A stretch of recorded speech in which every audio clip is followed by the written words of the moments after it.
One of the secrets in the anthropological community is that the oldest skulls ever unearthed in the Americas are long and thin, like the heads of Caucasoid people of today. This is contrasted with the more recent or later appearing skull types, which are the broader, wider skulls, of the type which belong to American Indians, Mexican mestizos, Eskimos and Central and South America Indians. Going beyond the age of 9,000 years, one simply does not find the wide broad skull types characteristic of people often referred to as American Indians or indigenous peoples. What they find instead are skulls of the long, thin Caucasoid type. Again, these long thin skulls, like the skull of a 9,400-year-old Kennewick man, are referred to by anthropologists as dolichocephalic. That there have been approximately 20 such skulls unearthed in the Americas will be surprising to the vast majority of viewers outside of the anthropological community, and serve as an unfortunate testament to the politically correct censorship which has infected our institutions of learning, government, and media. However, at times, the truth does emerge from mainstream sources, as follows. Dr. Silvia Gonzalez, Mexican anthropologist, who led the research team which radiocarbon dated the oldest human skull found in the Americas, has said, quote, "My research could have implications for the ancient burial rites of North American Indians because it's quite possible that dolichocephalic man existed in North America well before the native Indians." End quote. Again, as a reminder, the term dolichocephalic refers to long and thin skulls of the Caucasoid type. Further, Dr. James Chatters, forensic anthropologist and first scientist to examine Kennewick man, stated, quote, "On the physical characteristics alone, he could fit on the streets of Stockholm without causing any kind of notice, or on the streets of Jerusalem or New Delhi, for that matter." This same scientist is also on record referring to the prominent characteristics of Kennewick man's skull, and stating in his initial examination that, quote, "Of the characteristics, there were 9 that fit the Caucasoid pattern. 0 fit the Mongoloid." End quote. More bluntly, the forensic anthropologist Dr. Catherine J. McMillan reported to the Benton County Coroner's Office in Washington on Kennewick man and concluded that he was, in quotes, "a Caucasian male." End quotes.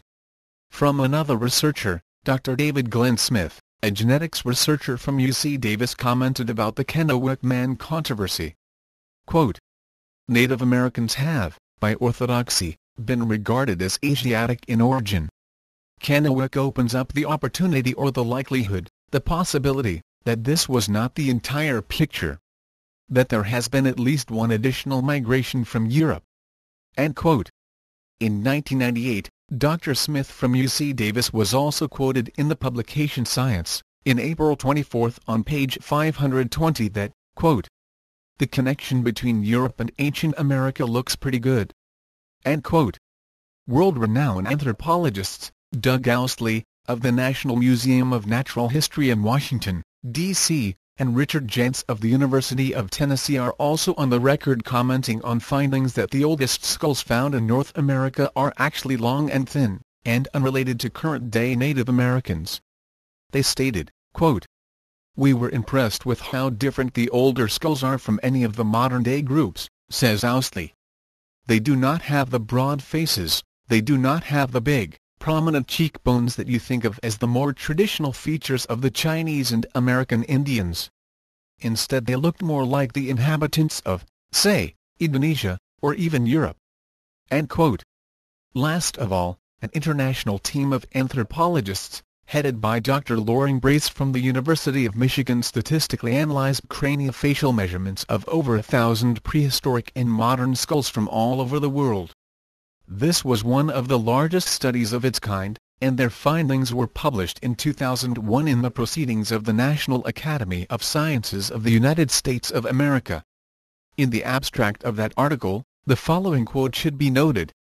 "The first entrance to the Western Hemisphere of maybe 15,000 years ago gave rise to the continuing native inhabitants south of the U.S. and Canadian border. These show no close association with any known mainland Asian population. Instead they show ties to the Ainu of Hokkaido and their Jomon predecessors in prehistoric Japan and to the Polynesians of remote Oceania. All of these also have ties to the Pleistocene and recent inhabitants of Europe. with roots in both the northwest and the northeast. These people can be described as Eurasian." End quote.